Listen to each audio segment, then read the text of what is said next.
नमस्कार, मी सर्वोत्तम केतकर।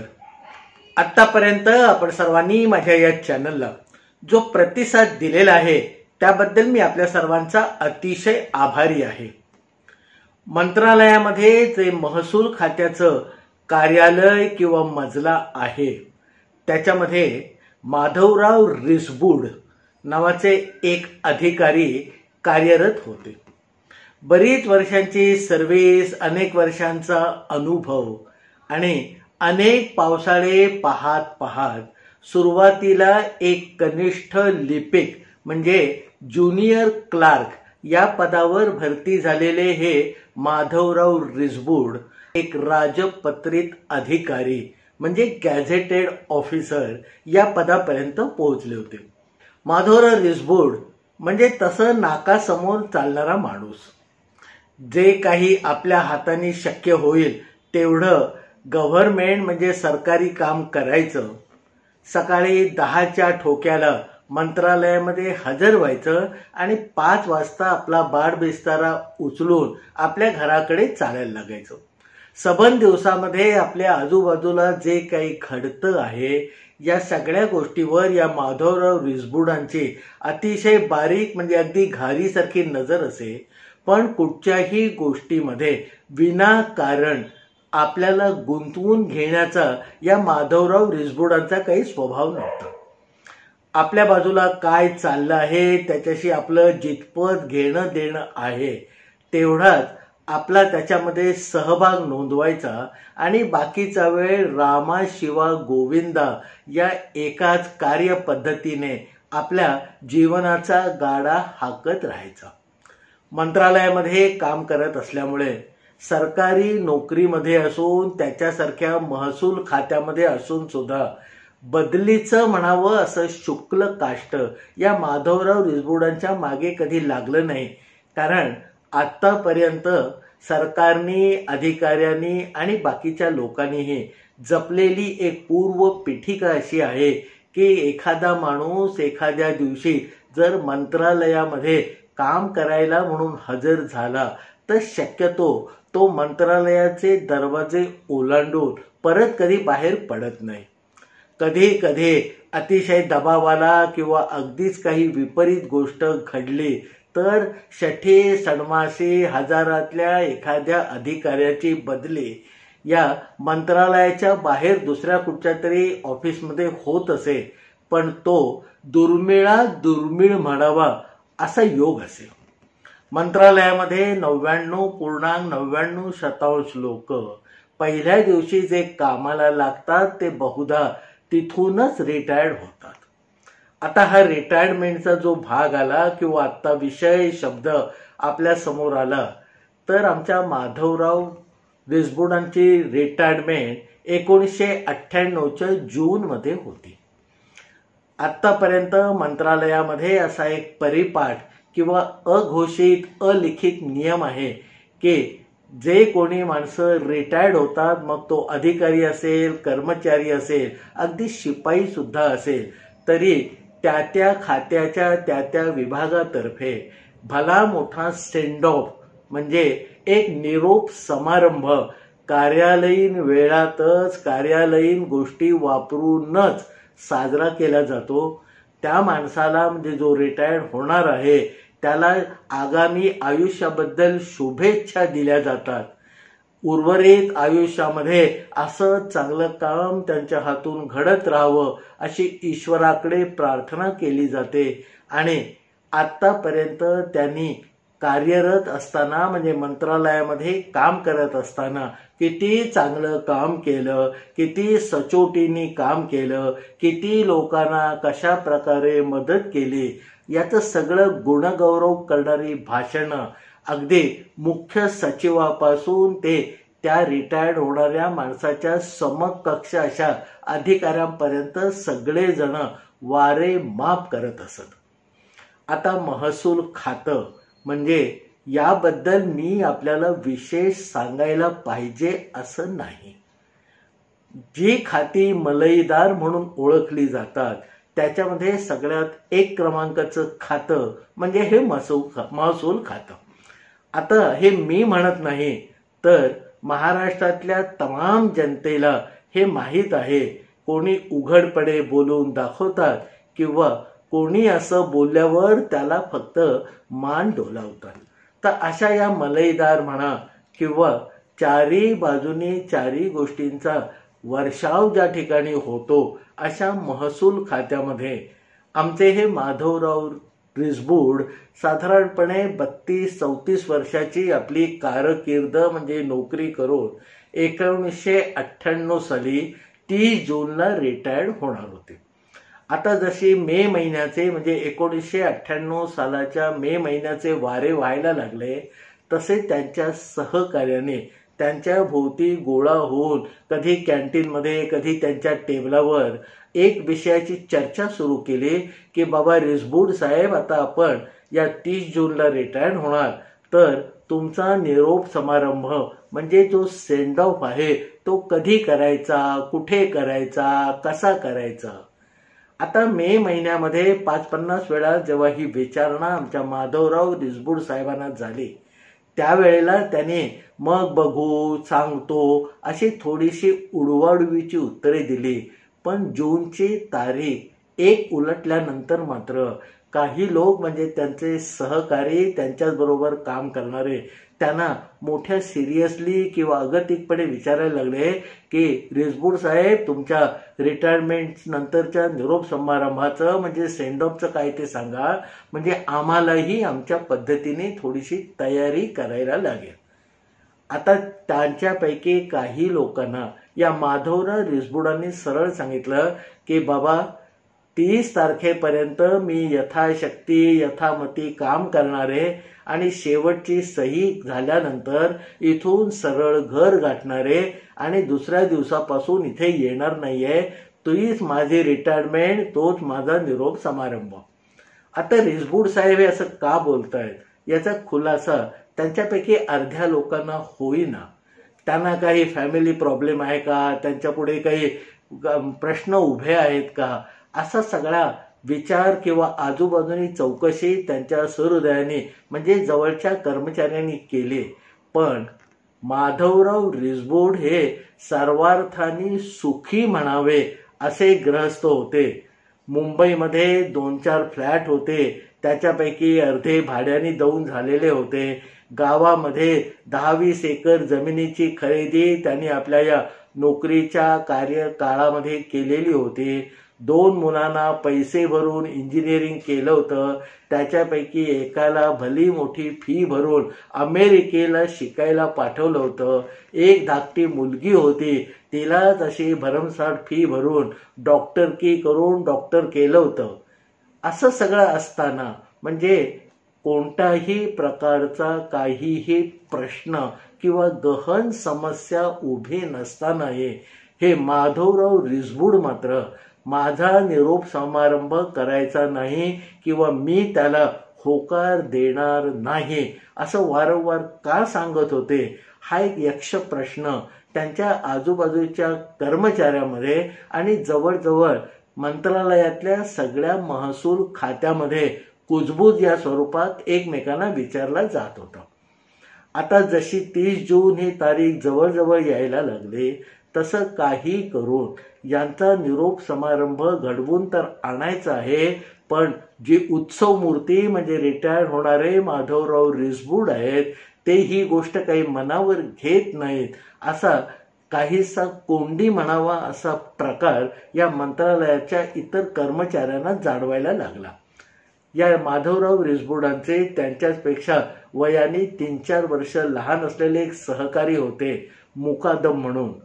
तर या सगळ्या बाकीच्या लोकांनी या मुकादम साहेबांच्यावर ही जबाबदारी सोपवली की बाबा तुम्ही एकदा रिसबूड साहेबांना पक्क काय ते विचारा, कारण जसा एक दिवस कमी होतोय तसं त्या समारंभाची आखणी आणि सगळं नियोजन करायला आपल्याला वेळ कमी पडणार आहे. आता या मुकादम साहेबांनी 1-2दा ऑफिस अवर्समध्ये म्हणजे कार्यालयीन वेळामध्येच या रिसबूड साहेबांना कधी गोडीने, कधी गुलाबीने, कधी थोडंसं खडसवून, कधी तिरकं बोलून वेगवेगळ्या पद्धतीने या गोष्टीचा माग काढण्याचा प्रयत्न केला. पण त्यांनी काही दाद दिली नाही. शेवटी त्या मुकादम साहेबांचा भुंगा जेव्हा जरुरीपेक्षा जास्त सुरू आहे असं या माधवराव रिसबूड साहेबांना जाणवलं, तेव्हा त्यांनी मुकादमांना सांगितलं की मुकादम, मला माहीत आहे तुम्ही या सगळ्या महसूल खात्याच्या वतीने माझ्याकडे हा घोषा लावलेला आहे, पण मे महिन्यापासून मी जे सांगतो आहे तेच खरं आहे आणि तसंच होणार आहे. मी काही माझा सेंड ऑफ घेणार नाहीये, निरोप समारंभ असा माझा काही घडवून आणायचा नाही, या गोष्टीवर मी ठाम आहे. तरीही मुकादम साहेबांनी आपलं काही समाधान झालंय असं दाखवलं नाही. परत एकदा हळूहळू कुरतडावं तसं तो भुंगा किंवा ती गोष्ट आडवळणाने कधी समोरून जाऊन रिसबूड साहेबांना हे मुकादम जेव्हा पाठलाग केल्यासारखं विचारायला लागले, तेव्हा एकदा रिसबूड साहेबांनी 22 जूनला या मुकादम साहेबांना सांगितलं की आज ऑफिसचं काम झाल्यावर आपण कॅन्टीनमध्ये दोघं जण या विषयावर चर्चा करायला बसूया. आता मुकादम साहेबांना थोडंसं हायसं वाटलं.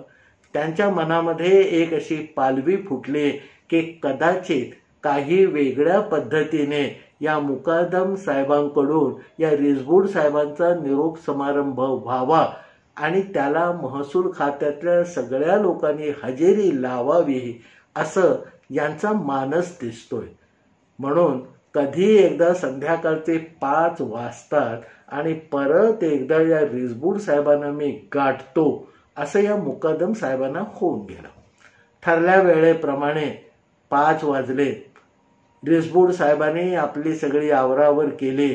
त्यांच्या केबिनच्या दारामध्ये मुकादम साहेब 15 मिनिटं आधीच येऊन उभे राहिलेले होते. रिसबूड साहेब आपल्या केबिनमधून बाहेर पडले. त्यांच्या बरोबर त्यांच्या संगतीने चालत चालत दोघे जण म्हणजे मुकादम आणि रिसबूड हे मंत्रालयाच्या कॅन्टीनमध्ये गेले. कॅन्टीनमध्ये पोचल्यावर अगदीच बसून राहता येणार नाही म्हणून त्याने थोडंसं खाण्याचं मागवलं, पाठोपाठ चहा सांगितला आणि ते खाणं आणि चहा यायच्या वेळेपर्यंत मधला जो वेळ होता त्या वेळामध्ये मुकादम साहेबांनी टेबलावर हात आपटून रिसबूड साहेबांना म्हणाले की बाबा आता काय ते सांगा. आता रिसबूड साहेब वर जे एकदम तर्र किंवा कडक स्वभावाचे भासत होते ते कॅन्टीनमध्ये आल्यावर त्यांच्यामध्ये जमीन अस्मानाचा फरक पडला. अतिशय खेळकर वृत्तीने हसऱ्या चेहऱ्याने ते मुकादमाकडे पाहायला लागले आणि मुकादमानी परत आता काय ते बोला अशी खूण केल्यावर रिसबूड साहेबांनी सांगायला सुरुवात केली. ते म्हणे, मुकादम, तुम्ही आणि मी जवळजवळ 20-25 वर्ष या ठिकाणी मंत्रालयामध्ये खुर्चीला खुर्ची लावून टेबलाला टेबल लावून बरीच वर्ष काम केलेलं आहे. 2 वर्षापूर्वी मला प्रमोशन मिळून मी केबिनमध्ये गेलो तेव्हा आपलं टेबल थोडंसं एकमेकांपासून वेगळ्या अंतरावर गेलं. महसूल खात्यामध्ये इतकी वर्ष काय चाललेलं आहे हे आपल्याला आणि मला माहीत आहे. आतापर्यंत म्हणजे जवळजवळ मी मंत्रालयामध्ये वयाच्या 20-22व्या वर्षी पहिल्यांदी जेव्हा कनिष्ठ लिपिक म्हणून मंत्रालयामध्ये रुजू झालो त्या दिवसापासून आज तागायत म्हणजे आजच्या दिवसापर्यंत अनेकांचे निरोप समारंभ मी पाहिलेले आहेत. आता मंत्रालयाच्या महसूल विभागात काम करणं म्हणजे तळं राखण्यासारखं आहे हे तुम्हालाही माहिती आहे, मलाही माहिती आहे. तळं राखील तो पाणी चाखील ही म्हण आपल्या सगळ्यांना सारख्याच प्रमाणामध्ये लागू आहे. आतापर्यंत जे साहेब इथे रिटायर्ड होऊन गेले त्यांनी त्यांच्या कारकिर्दीमध्ये त्यांना मिळणाऱ्या पगारापेक्षा आणि पगारा व्यतिरिक्त किती माया जमवली याच्या चर्चा आपण कधी दबक्या आवाजामध्ये आणि कधी खुलेपणाने केलेल्या आहेत. आता हे सगळं गाडं कुठे जाऊन भिडणार असा मुकादम साहेबांना समोर बसल्या बसल्या प्रश्न पडला, पण मध्ये कोणत्याही प्रकारचा अडथळा किंवा अडसर न आणता मुकादम साहेब खुर्चीमध्ये पाय बदलत या रिसबूड साहेबांचं बोलणं शांतपणे ऐकून घेत होते आणि हे सगळं बोलणं 100% खरं आहे हेही त्यांना आपल्या अनुभवावरून माहीत होतं. मग रिसबूड साहेब पुढे बोलायला लागले की म्हणे, हे बघा, मी इथे जी नोकरी केली तो मीही काही स्वच्छ धुतल्या तांदुळासारखा नाही. आज माझी 2 मुलं इतकी उच्च शिक्षित झाली, घरं झाली, जमिनी घेऊन झाल्या, ते काही सगळं इथल्या पगारावर झालेलं नाही. हे आपल्यालाही माहिती आहे, मलाही त्याची जाणीव आहे. आणि मगाशी मी आपल्याला जे सांगत होतो की आतापर्यंत ज्या ज्या साहेबाचा इथे सेंड ऑफ किंवा निरोप समारंभ झाला त्या सगळ्याचं चित्र वेळोवेळी माझ्या समोर उभं राहतं. अगदी पहिल्या सेंड ऑफ पासून मागच्या 2 महिन्यापर्यंत झालेल्या सगळ्या सेंड ऑफ मध्ये सगळ्यात शेवटची रांग पकडून मी बसलेला असे. जी उत्सव मूर्ती म्हणजे रिटायर्ड होणारा जो काही आपला कर्मचारी असे त्याच्याबद्दल सगळे गुणगौरवाची भाषणं होत.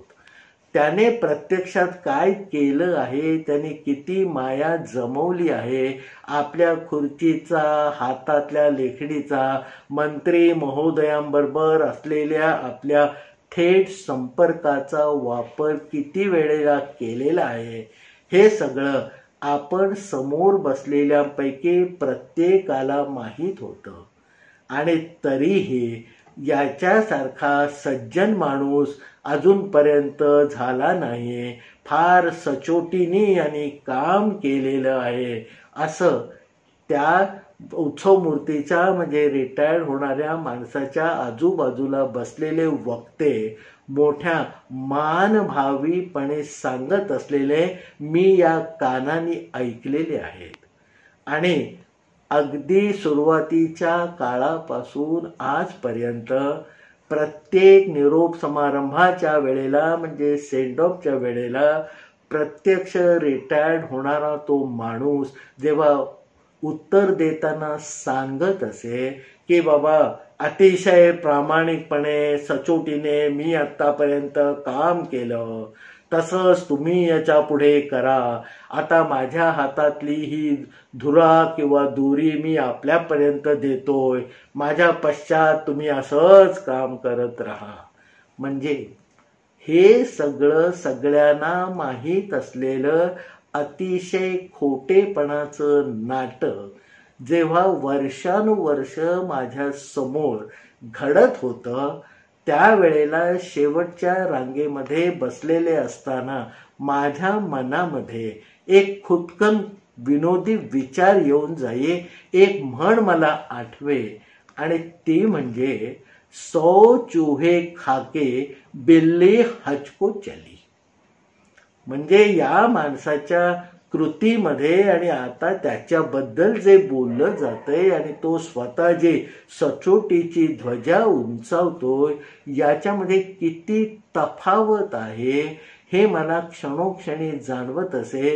प्रत्येक निरोप समारंभामध्ये शेवटी मी असा अस्वस्थ होत असे आणि या सगळ्याचं नक्की प्रयोजन काय हे मला कळतच नसे. महसूल खात्यामध्ये तळ्यातलं भरपूर पाणी चाकलेल्या तुमच्या आणि माझ्यासारख्या माणसाला एवढा मोठा निरोप समारंभ करून आणि त्यावेळेला आपल्याकडे नसलेल्या सचोटीचं गुणवर्णन ऐकण्याची माझी काही ताकद राहिलेली नाही. कारण या माझ्या स्वतःच्या निरोप समारंभाबद्दल जेव्हा मी एक कल्पनाचित्र उभं करतो त्यावेळेला जो उत्सव मूर्ती किंवा रिटायरमेंट झालेला माणूस असेल त्या ठिकाणी मी मला कल्पना करतो माझ्या आजूबाजूला तुमच्यासारखे गोड बोल घेवडे सहकारी असतील, पण त्याच वेळेला त्या बसलेल्या समोरच्या माझ्याच बरोबर काम करणाऱ्या सहकाऱ्यांच्या गर्दीमध्ये शेवटच्या बाकावर कोणतरी माझ्यासारखाच एक रिसबूड बसलेला असेल अशी भीती मला वाटते. आणि म्हणून तुम्हाला वाईट वाटत असलं तरी एक लक्षात घ्या की मला तुमच्या कुठच्या भावनांचा अनादर करायचा नाही. तुम्ही जो सन्मान देत आहात त्याला मी लायक नाही हे माहीत आहे. आणि त्यामुळे मुकादम साहेब, मी माझा निरोप समारंभ नावाचा प्रकार या माझ्या हयातीत या आपल्या ऑफिसमध्ये होऊन देणार नाही. आता इतकं घडा स्पष्ट खरं आणि कुठच्याही प्रकारे त्याला प्रतिवाद करता येणार नाही असं या रिसबूड साहेबांचं बोलणं ऐकल्यावर समोर बसलेले मुकादम साहेब तिथल्या तिथे थिजून गेले. दुसऱ्या दिवशी त्यांनी आपल्या पद्धतीने लोकांना वेगवेगळ्या वेळी कारणं सांगून रिसबूड साहेब निरोप समारंभ घेणार नाहीत हे नक्की आहे ही बातमी मंत्रालयातल्या त्या विभागातल्या म्हणजे महसूल खात्यामध्ये सगळ्यांपर्यंत पोहोचवली. आणि त्याच्यानंतर उरलेल्या शेवटच्या 4-5 दिवसामध्ये तुमच्या रिटायरमेंट नंतरच्या सेंड ऑफचं काय असं विचारायला कुणीही शहाणा माणूस माधवराव रिसबुडांपर्यंत पोहोचला नाही.